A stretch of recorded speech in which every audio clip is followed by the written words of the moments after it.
The JMU Dukes are ranked. Finally, it's Locked On Sunbelt.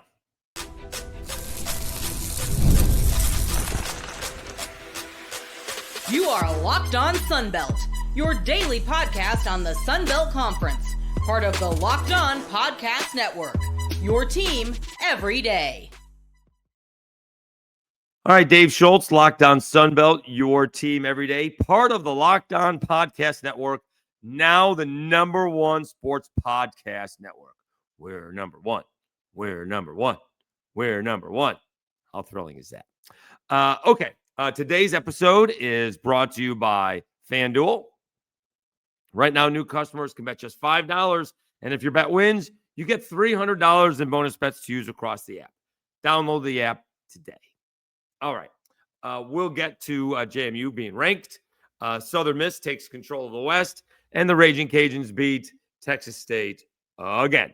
We're going to try and concentrate on the games today and get into, I don't want to say minutia, but that fight that broke out with the Cajuns and the Bobcats and some other things as well, G5 playoffs down the road. But let's just concentrate on the games. And in this case, also, the big news that came out on Sunday is that JMU is finally ranked. They are 24th in the AP poll. Ironically, coincidentally, probably in this case, to be honest with you, neither. But they are 24th, and USF is 25th. And so obviously, USF, North Texas, I guess Memphis and Tulane, but not so much. And JMU are among others. All right. I guess San Diego State still thinks they got a shot. Have a shot at that playoff spot for the highest ranked G5 team. All right. And so we'll see what happens when the rankings come out on Tuesday. As it turns out, JMU defeats Marshall, not quite as dominating as they had been, right? James Madison won this ball game 35-23. Now, oddly enough, Marshall could run the football. JMU doesn't give up anything on the ground, right? I think I saw they gave up 80 yards a game on the ground, and Marshall ran for 248 yards. That's really impressive. The problem with it is their guy Carlos Del Rio Wilson did not have a particularly good game. 16 out of 35, under 50%, and 154 yards with a touchdown. Did run 23 times, so there's a bunch of the runs for 73 yards. Alonzo Barnett, the third, efficient, maybe 14 out of 24, 274 yards, and 2 and 3 touchdowns. He did have one interception that appears to be the only turnover in the ball game. So Marshall turned it over 5 times last week against Coastal Carolina. Doesn't turn it over at all in this ball game. Statistics are pretty close, right? Total yards, JMU 409, Marshall 414. All right. And the rushing and the passing was flipped. JMU 270, passing, rushing 139.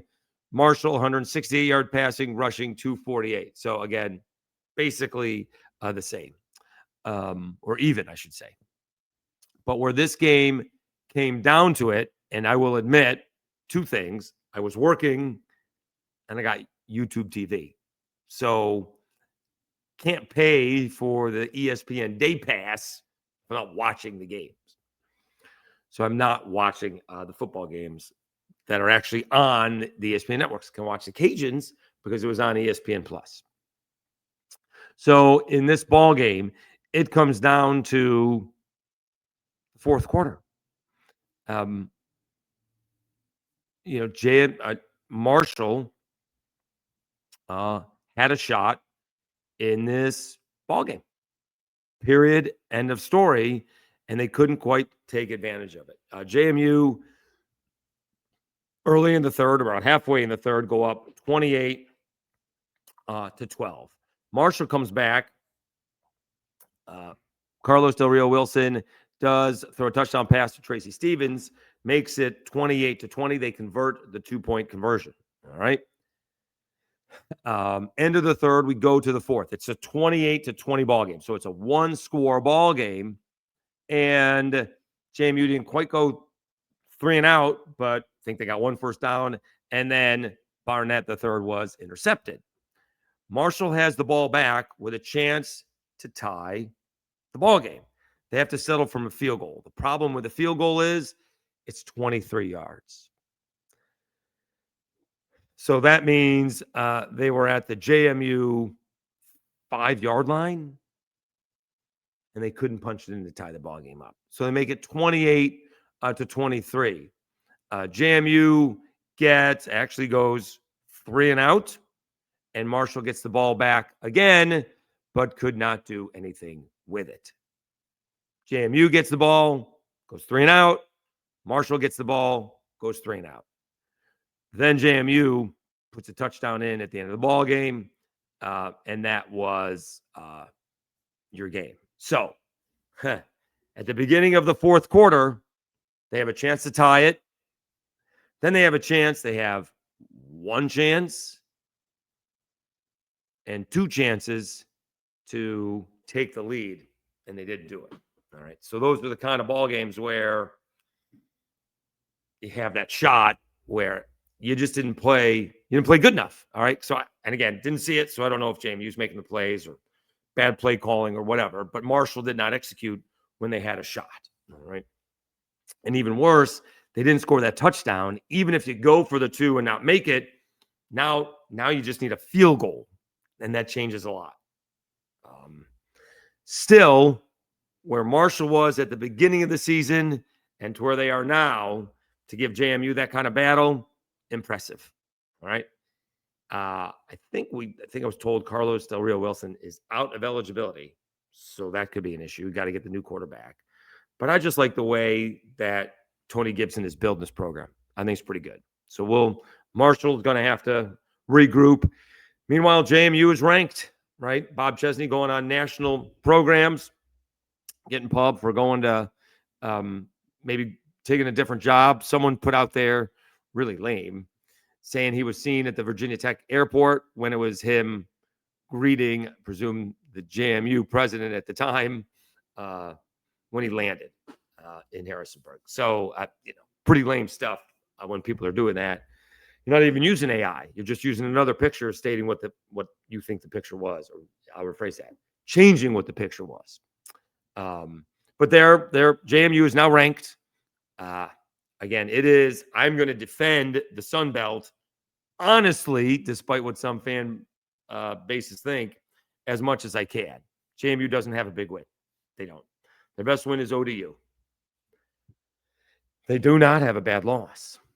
Everybody else has a bad loss. UNT got embarrassed at home by USF. Losing to USF would not be bad. Getting blown out by them is bad. Memphis lost to UAB. Tulane lost to UTSA.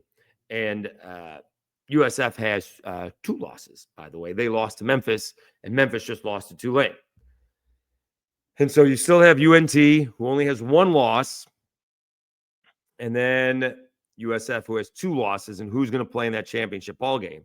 Because if UNT finishes with the 1 loss, and then USF beats UNT in the championship game, does USF get up there, or does somehow JMU, with only 1 loss, if that's the case, they will advance to the college football playoff? We'll have to wait and see. All right.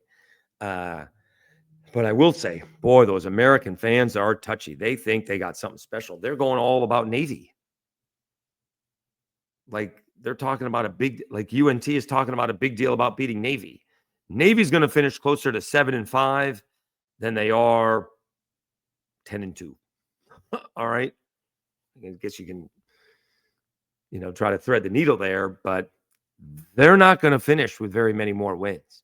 The question I'll tell you this right now. The question between 7-5 and 8-4 is if they beat Army, because they got USF next. They're probably going to lose that ball game. They finish up with Army at the end, and they got one more game in there, which they will probably lose that one as well. So Navy is nothing to brag about. All right. Whereas I can say JMU doesn't have a great win. Some of these other teams do not have, they have bad losses. All right. So it's true JMU doesn't have a great win, but they've been dominating in most of their victories. And they have not been particularly close. Some of these other have been close or have been embarrassing losses. We shall see. It's getting very, very interesting for the Sun Belt. All right. Let's take a time out. We'll come back and talk Southern Miss. All right. I have a feeling turnovers will be a major point of conversation. We'll do that right after I tell you about Wayfair.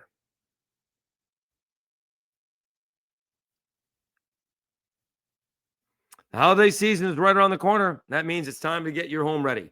Whether you need more seating for guests, cozy new linens, or a fun serveware for holiday hosting, Wayfair's Black Friday sale is here to help you make your space shine.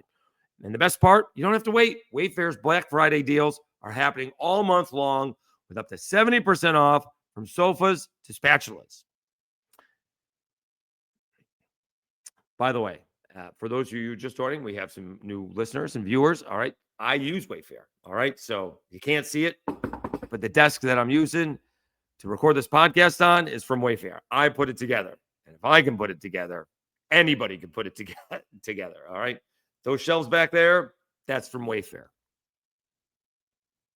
Don't miss out on early Black Friday deals. Head to wayfair.com now to shop Wayfair's Black Friday sale for up to 70% off. That's WAYFAIR.com.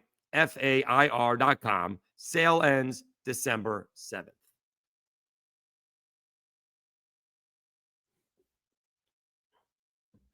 All right, Dave Schultz, Locked On Sunbelt, your teams every day. Part of the #1 Locked On Sports Podcast Network. That is impressive.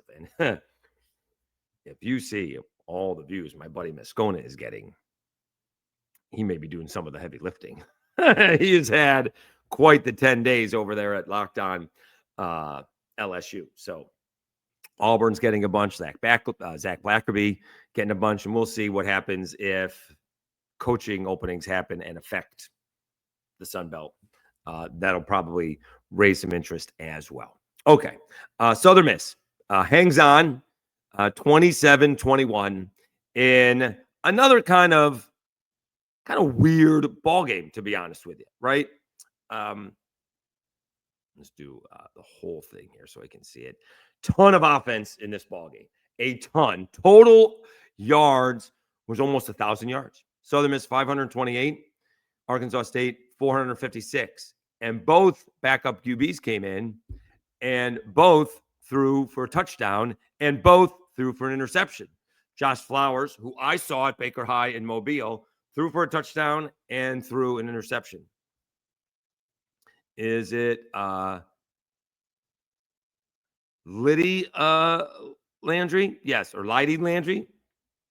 4 of 628 yards, touchdown and an interception. And the touchdown was a 76-yard touchdown throw. Thanks for coming in. So he comes in after Braylon Braxton is banged up, leads Southern Miss on a touchdown drive. Then I think I'm getting my drives mixed up. I was going to say throws a touchdown and then the interception. Let me see which way that it went. Because he had he only threw 6 passes and most of them led to 2 touchdowns and 1 interception. Let's see what we got here. Drives. So Southern Miss did get the TD, interception, and then TD. And basically were those 3 back-to-back plays? Well, obviously the first touchdown was not a passing touchdown. So throws an interception on his next play, comes back and throws a long touchdown. There you go.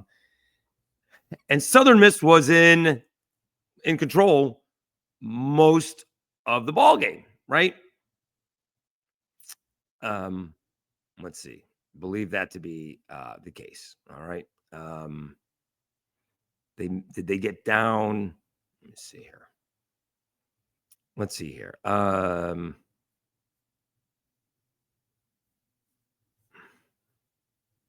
Arkansas State. So Southern Miss jumped on top 3-0. Arkansas State took the lead 7-3. Then Southern Miss makes it 10-7. And then we start having turnover fests where they're turning it back and forth. But Southern Miss ends up taking a 17-7 lead in to half. And then they made it 20-7 with a field goal. And then in the fourth quarter, here comes Arkansas State. Josh Flowers with a short pass to Tyler Little. They make the kick, and they are down by 20-13. All right. Then Southern Miss gets a touchdown, makes it 27-14. And Arkansas State comes back with a touchdown, 27-21. Southern Miss can't run out the clock. Arkansas gets it with 1:09 to go on their own 25-yard line. The end of the ball game ends with Jalen Rayner throwing an interception into the end zone, ending the ball game. Okay. You guys know I talk out of both sides of my mouth. I want to make sure that we understand the first part is the much more important part. Everybody who watches this knows I'm a big win and move on guy. All right. I'm also winning on the road is hard. I don't care the level of competition you're playing. Indiana had all kinds of issues with Penn State. You win on the road, you get an extra bonus point for doing it. Like Indiana going into Penn State, going into Eugene. Those are tough places to play. And so Southern Miss doing that in Jonesboro, impressive. Okay. Although, boy, even Coach Jones was disappointed about the turnout. Deer season more important than Red Bulls football. Nonetheless, hard to do. Now, they got 6 interceptions or 6 turnovers, 1 forced fumble. All right. Someone's asking me, is the forced fumble on the defense? Isn't that the definition of forced fumble? Again, saw the interceptions, which I did see. Think the one that Moten had over the middle. I think it could be both. Southern Miss fans are going to tell me that's all Southern Miss. I'm going to say Jalen Rayner was under pressure. The defender who tipped the ball was getting blocked, so that's an amazing play. And anytime you catch a ball off a tip, it's much harder than it looks like. Sometimes it falls into your lap, but that throws the timing off. So really good play by Southern Miss. At the same time, Jalen Rayner shouldn't have thrown the pass. He was under pressure, sort of sidearmed it. You know, you just can't do that. All right. You got to be able to know when to eat it and throw it away, or just eat it and take the sack and punt it away. All right. That doesn't take away that it was a great play by Southern Miss. It was 2 great plays by Southern Miss. It doesn't change the fact that he should have not thrown the ball. Also, I'm not counting the interception at the end of the half. That is it's not lucky, but it doesn't really matter as long as it's not a touchdown. Right? You're just throwing it up for grabs. There's not a whole lot of skill when it comes to that. And I'm not going to blame Jalen Rayner too much. If you want to give Foster credit for the last interception, which they needed, that's fine too. Rayner was under pressure, and the last thing you want to do is complete a pass at the 2 and not go into the end zone. So if you're going to throw it in the end zone, and he was under pressure, and it looked like he jumped when he threw it, so he didn't have a lot of zip on it, and Foster cut off the receiver, makes a nice play. You want to give Foster credit on that one, that's fine. I did not see the other turnovers. All right, so I'm just commenting on the turnovers that I did see. They needed every one of those turnovers. Out of the 6 turnovers that they forced, they scored a grand total of 6 points. Wouldn't you know that's the difference in the ballgame? All right. So we're having both arguments here. I let it slip. I probably shouldn't have. More of Arkansas State could have won the ball game. Probably Southern Miss fans are right on that. Not necessarily should have won the ball game. I guess in my mind, I'm thinking, well, if they have 4 turnovers instead of 6, they probably would have won the ball game. But Southern Miss fans can win on that one. Although I would have loved to see some live feed, knowing that Southern Miss fans in the last minute of the game, if you've watched any of us or what Arkansas State has done in the last month and what Jalen Rayner can do, no, they're only up by 6. They've turned the ball over, forced 5 turnovers, and they're going to lose this football game. That would have been bad. So whatever they're boasting on, whatever they're boasting to me on Twitter or X, every single one of them was hyperventilating. No one was sitting on the couch watching that ball game with their feet up. All right. They were all sweating bullets. Okay. Which is what makes college football fun. All right. The adrenaline that you get after you win that football game, there's a thrill, there's a relief, and obviously, losing it is just as tough, right? Because, if you're looking at Southern Miss fans side of it, that game should not have been close. Whereas I was saying Arkansas State could have, and again, let it slip, should have won, probably not should have. Southern Miss can say the same thing. They should have had, 20 points off of turnovers, and they had 6. So it happens both ways. Having said that, Southern Miss is in control of the West. They do have a Texas State this weekend, and then they do get Troy. Is that at the end of the year?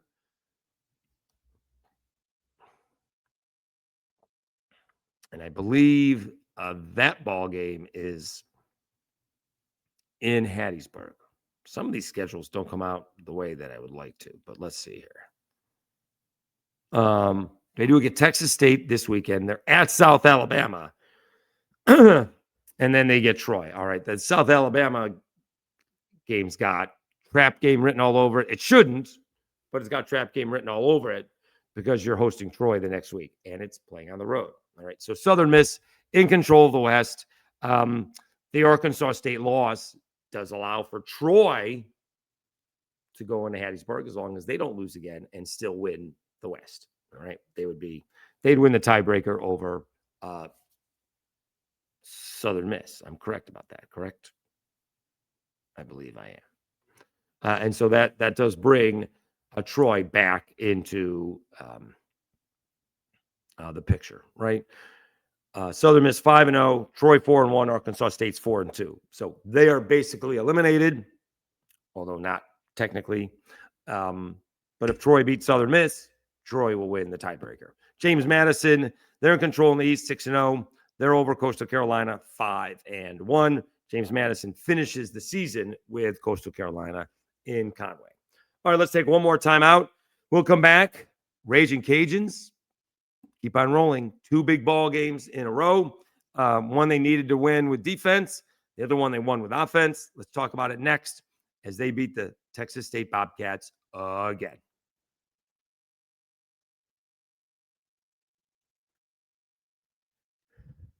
First, let me tell you about FanDuel. The NBA is back, and there's no better place to get in on the action than FanDuel, the official sports betting partner of the NBA.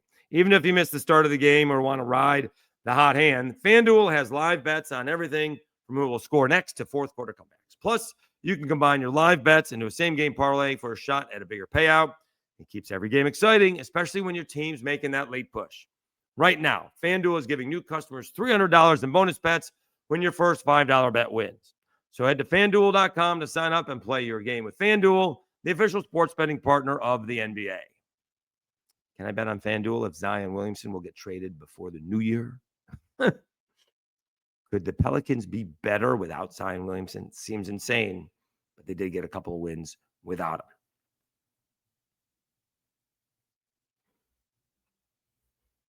All right, Dave Schultz, Locked On Sunbelt, your teams every day, part of the number one sports podcast, Locked On Network. Really thrilled to be part of that. Okay. Cajuns coming off their win over South Alabama, still trying to get into the playoff. All right. They got Texas State, then Arkansas State, then they're home against Monroe.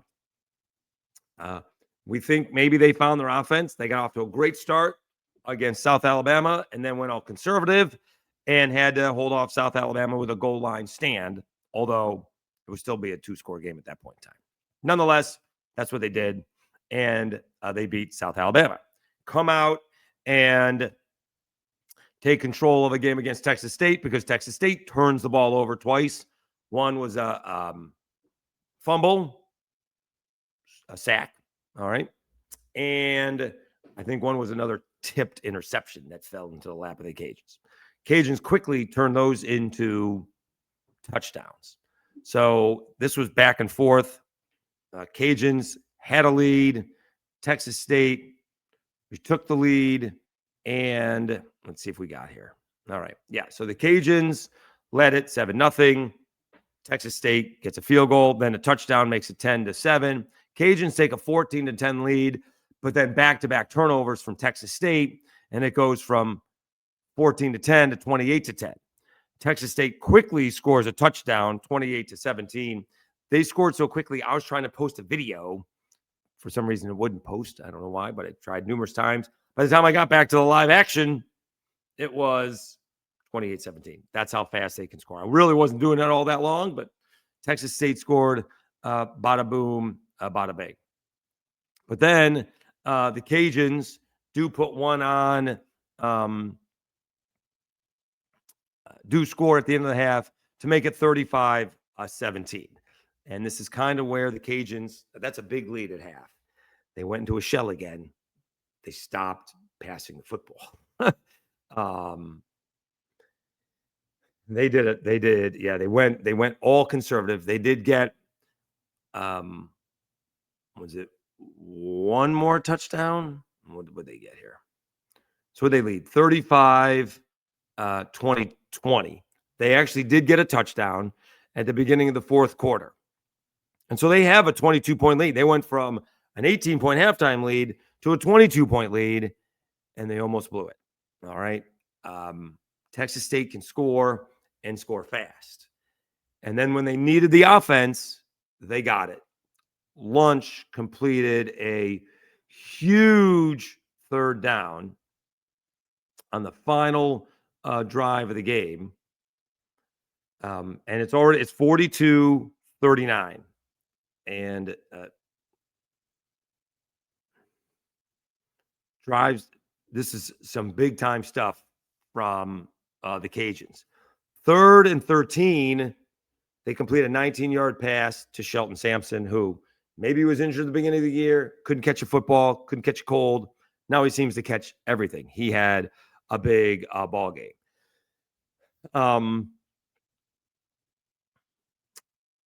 And they kept it. They complete another third down. They got Lunch Winfield. Well, they did get another third down, but not until actually they did not get another third down. They got it 3rd and 6, and all the way down to the 31 of Texas State. There's 2 minutes left to go. It's a 3-point game. If you kick a field goal, they can still get a touchdown with an extra point and beat you, although Texas State has issues with that. They have a few minutes to talk it over. Not second guessing. I like the idea of going for it. I can go out and win this football game. I don't need points. The risk reward is not I have to score later or I have to get more yards. I just really have to get this first down. And they did. And Lunch plowed ahead for about 4 or 5 yards. That was your ball game. Unfortunately, after that came the fighting. We'll get to that later on in the week because it does not look good. All right. Plus, it started in that drive after the first down. One of the Texas State defensive linemen took a swing, and so they were already penalized 15 yards. So you could really kind of see this coming. It did brew, and I'll admit I'm surprised it doesn't happen more often, but these guys are used to it. It is amazing how quickly you can turn it off, or you need to turn it off, right? It's on 4th and 2, and then you got to turn it off after that. I even saw Alexander shaking hands, right? The game's won. The offensive linemen are, they're chest bumping, little bro hugs. Didn't seem to be that big of a deal because he's a good player. Did have an unfortunate face mask. And Texas State did really have some bad penalties. They got an offensive pass interference. They kicked a field goal when it looked like they had a touchdown because they got offensive pass interference. But nonetheless, the Cajuns beat Texas State. The offense seems to be coming into its own. That's 2 weeks in a row where they've scored like 30 points in the first half. We're pretty close to it. They do go into a little bit of a shell in the second half. That's not great. I'm not buying the whole Lunch should have been the quarterback to begin with. but it will be. I mean, we may have a QB controversy in the offseason. We'll see what happens. We'll see. It could be Lunch Winfield next year, and Walker Howard could move on or just call it a career. Who knows? But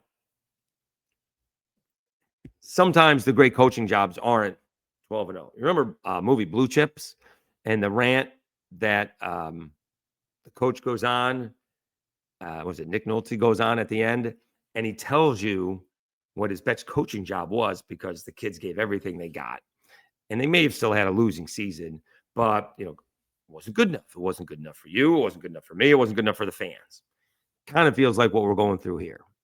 Because if somehow the Cajuns go to Jonesboro and beat Arkansas State, and they can come home and have a chance to beat Monroe to go to a bowl game, it'll be one of the best coaching jobs that a Cajuns coach has had since Mark Hudspeth resurrected the program. The offensive line has been completely banged up. The wide receivers were awful to begin with. Now all of a sudden they can catch. Backfield has been decimated. Zylan Perry looks like he's banged up. We'll see how that goes. And you're dealing with a third-string quarterback, breaking him in during the season against teams like Southern Miss and Troy and JMU. Stay hot. It would be one of the great coaching jobs.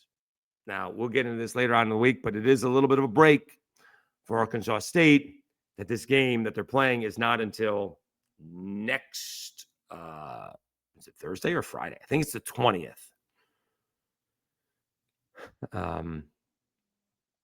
Is what I think. So I counted 12 days when they're playing the Cajuns. Is that right? It's 11:20. It is on national TV. It is on ESPN. Is that a Friday or it's actually a Thursday? Okay. So it is Thursday night. Hopefully that Googled YouTube Disney thing is figured out by then. But Arkansas State does get a little bit of time to lick their chops, all right, and kind of go through their own personal therapy about what happened to Southern Miss. And so the idea is, you hear this all the time, don't lose the same game twice. And you really had a chance to do that if this game was on Saturday. It's tough to get over a kind of loss like that to Southern Miss in 6 days. In 12 days, that's a little bit less of an excuse, all right? So we shall see, all right? But a great opportunity for the Cajuns to have a miraculous season. I could care less if they end up going 6-7 and losing a bowl game. If somehow Mike Desormeaux leads this team to a bowl game, that is one heck of a season. It won't be what compared to Southern Miss is having, maybe not even compared to what certainly not what JMU is having, or Coastal, or Troy, for that fact of the matter. But in their own little world, what the Cajuns have gone through, and to have a leader like Mike Desormeaux, all right, now you go up to Arkansas State, kind of that dream is over. You finish 5-7, nobody really wants to hear it. I'm going to be the guy to tell you there's reasons versus excuses. Fans don't want to hear that, but I'm already saying if they beat Arkansas State, it's going to be one of the great coaching jobs that the Cajuns have had, and they should be thankful for that season based on what they've gone through. That's what I think.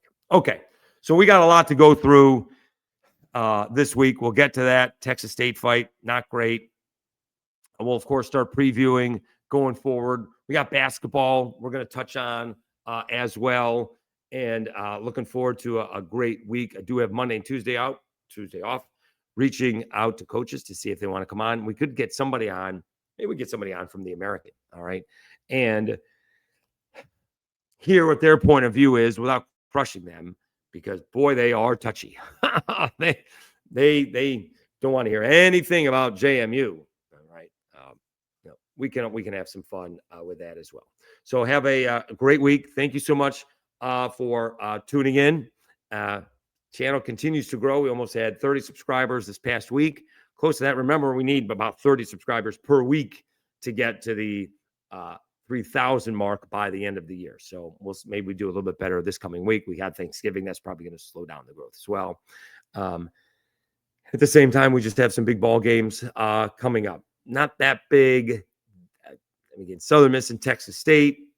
It's big if Southern Miss wins, or it's not big if Southern Miss wins, right? is the way that it is. It only turns out big if Texas State beats them, which I don't think is going to happen. And JMU is taking on App State, a disappointing App State that is all of a sudden, lost 3 in a row. All right.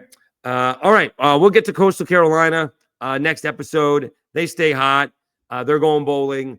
They get a nice win over Georgia State. They were in control of that ball game. What was that? 40-27. Congratulations to Tim Beck and the Chanticleers. I didn't forget about you. Those were the 3 bigger ball games. We will talk about Coastal Carolina on the Tuesday edition. All right. Thanks so much for tuning in. You've been watching and listening. Locked On Sunbelt, your team every day. Part of the Locked On Podcast Network. Now the #1 sports podcast network. We'll talk to you again on Tuesday. Have a great Monday, everybody.